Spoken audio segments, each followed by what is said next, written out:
My grandmother always tell me, your mom ran off with another man when you were just 3 months old. So I grew up knowing I didn't have a mother, that my mom had abandoned me, and that my father's current wife wasn't my real mom. I used to like my stepmom. She was a beautiful woman. Nice skin, always wore dresses, and had these white, well-manicured hands. I thought only beautiful people had hands like that. I'd often stare at my chubby little hands and daydream about becoming as pretty as her when I grew up. Back then, I didn't understand what running off or abandonment meant, nor did I grasp the difference between a birth mom and a stepmom.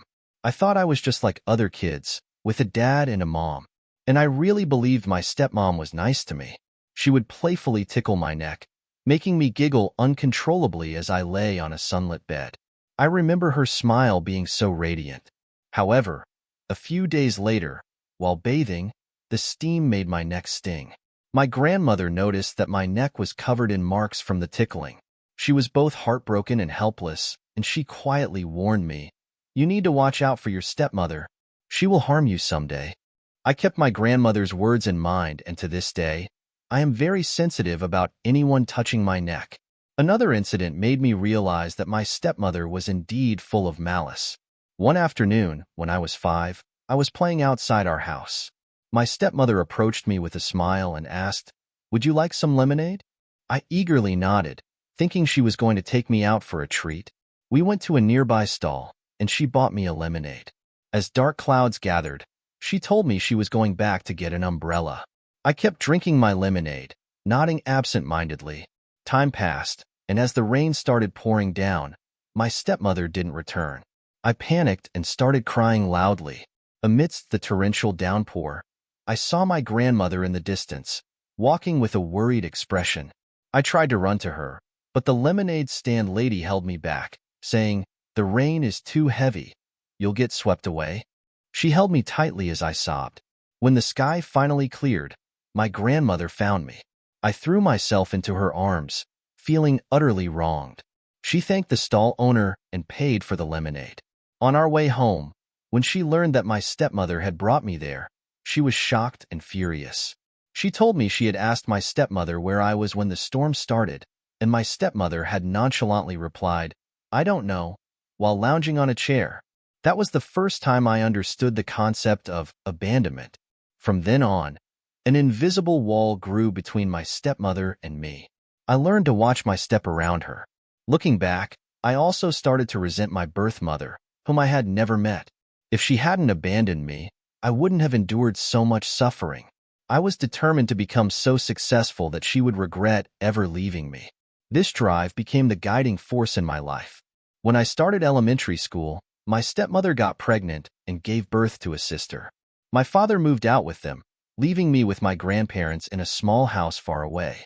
It wasn't until 5th or 6th grade that I finally met my sister, but I couldn't suppress my jealousy. She was born into a princess-like life, with pretty dresses and toys, living in a big house. My childhood toys were either unwanted by other kids or found by my grandmother in the trash. Although my father and I lived in the same city, I only saw him during the New Year. He would ask about my grades on Christmas Day, and when I showed him my awards, his face lit up. Maybe my success caught my father's attention. He started trying to mend our family. When I was about to graduate from elementary school, he rented a house and brought me and my grandparents over. But living with my stepmother again was anything but peaceful. My younger sister must have heard from my stepmother that I wasn't their biological child. She would mock me in front of her friends, saying, "My mom says you were picked up from the trash. Is that true?" Once, when my sister and I were sent to buy something, she walked too fast and bumped her head on the back of a truck, falling to the ground. When we got home, my stepmother scolded me loudly in front of my father, accusing me of trying to harm my sister. My father sided with her. Feeling wronged, my relationship with my stepmother grew increasingly tense. My grandmother stayed out of it, continuing to tell me, "You need to win your father's favor. Don't let your stepmother steal it." So I learned to seek attention, always trying to impress my father. I took on every task eagerly and worked hard to get along with my step-siblings. My father praised me for becoming more sensible, and our home seemed peaceful on the surface. After middle school exams, I got accepted into the top local high school with excellent grades.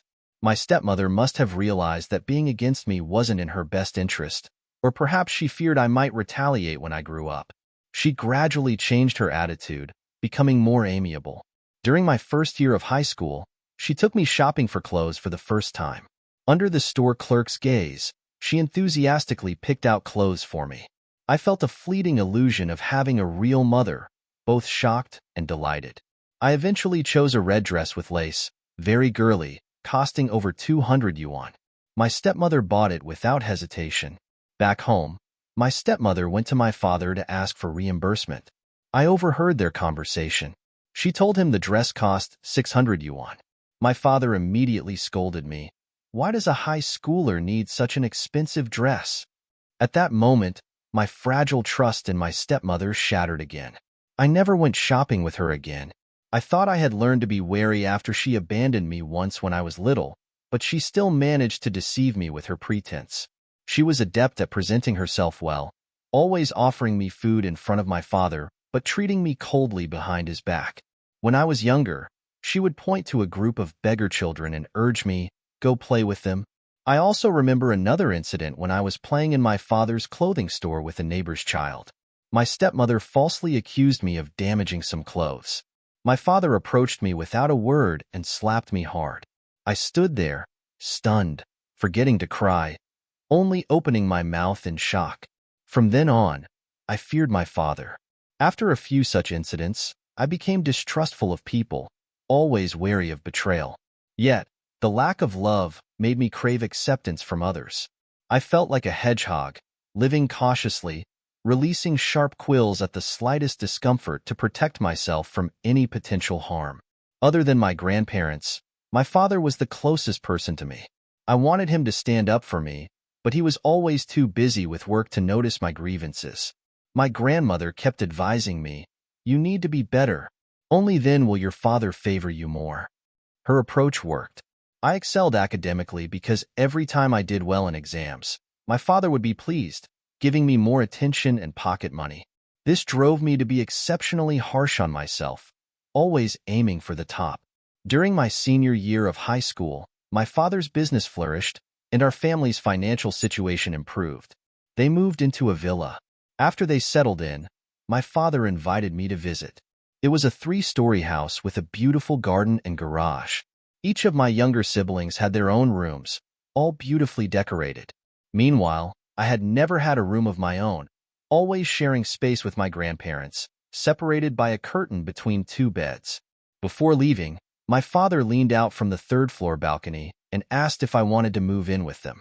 I thought about it, realizing there was no room prepared for me. I smiled, feeling disappointed, and fought back tears as I shook my head. "No, I want to stay with my grandparents." My father, preoccupied with his own affairs, never considered my feelings. Perhaps, deep down, he always believed my grandmother's words. She abandoned you for another man, abandoning her own child. Only after my grandmother passed away in 2022, when I attended her funeral, did I learn the truth. After college, I moved to the provincial capital for work, visiting my grandparents less frequently. My grandmother kept her illness a secret until she passed away. When I rushed to the small town upon hearing the news, my cousin handed me a letter from her. In the letter, she revealed the secret she had kept for over 20 years. "Your mother didn't abandon you. It was your father who had an affair with another woman. She tried to take you with her, but we stopped her because you were too young. I told you she left you behind for another man to protect you. I hope you can forgive me." So my father was the one who betrayed my mother, and he never mentioned it. I was already 30 and hadn't seen my mother for over 20 years. My heart was filled with mixed emotions, from grief to anger, confusion, and helplessness. Returning to the provincial capital, I asked my father for the first time, "Do you know where my mother is?" He was silent for a moment before giving me her address. Following the address, I found a village in a nearby county and met my mother for the first time. The years had been harsh on her. She was no longer the radiant young woman my grandmother had described, but a wrinkled, fragile old lady. She was shocked when she saw me, and we both burst into tears. Over the following conversations, I pieced together the whole story. When I was a child, my father had an affair with his current wife, who was a saleswoman at his store. They fell in love and decided to be together. My mother, unwilling to break the family apart, took me and left. But my grandmother and uncle found her and took me back, calling her unworthy for abandoning her child. Despite my mother's attempts to explain, my grandmother believed my father's lies. She thought he was taking care of his own child while my mother ran off with another man. My father fabricated this story to cover up his infidelity and preserve his reputation. After my grandmother's passing, the truth surfaced. My father didn't deny anything. I confronted him. "Why did you never tell me the truth?" He just replied, "There was no point in digging up the past." I felt like my whole life was built on lies. My stepmother's facade, my father's betrayal, and my grandmother's misguided protection. They all shaped my view of relationships and trust. Reconnecting with my mother was difficult. I had built up years of resentment, believing she had abandoned me. But now, I understood her struggles, and slowly, we started to rebuild our relationship. It was a painful process, but it brought a new kind of healing. My stepmother tried to make amends, but I kept my distance. I couldn't forget the years of cruelty masked by her deceitful kindness. My father's silence and indifference had left deep scars, and it took time to navigate those wounds. With my grandparents gone and my father's truth exposed, I started focusing on my own life. I dedicated myself to my career, finding solace in my achievements. Yet, the longing for genuine love and trust lingered. I met someone who seemed to understand my pain. He was kind, patient, and supportive. For the first time, I felt what it meant to be truly cared for. But the fears from my past often resurfaced, making me doubt his intentions. I shared my story with him, and he listened without judgment. He helped me see that my past didn't have to define my future. With his support, I began to trust again, slowly healing from the wounds of my childhood. My journey to self-acceptance and trust is ongoing. I still have moments of doubt and fear, but I'm learning to navigate them. The scars from my past remain, but they no longer control my life. I've found strength in my story and resilience in my pain. As I rebuild my relationship with my mother and create new connections, I realize that love and trust can be regained, even after years of betrayal. My past has shaped me, but it doesn't have to dictate my future. I am learning to embrace my journey, finding hope and strength in each new day.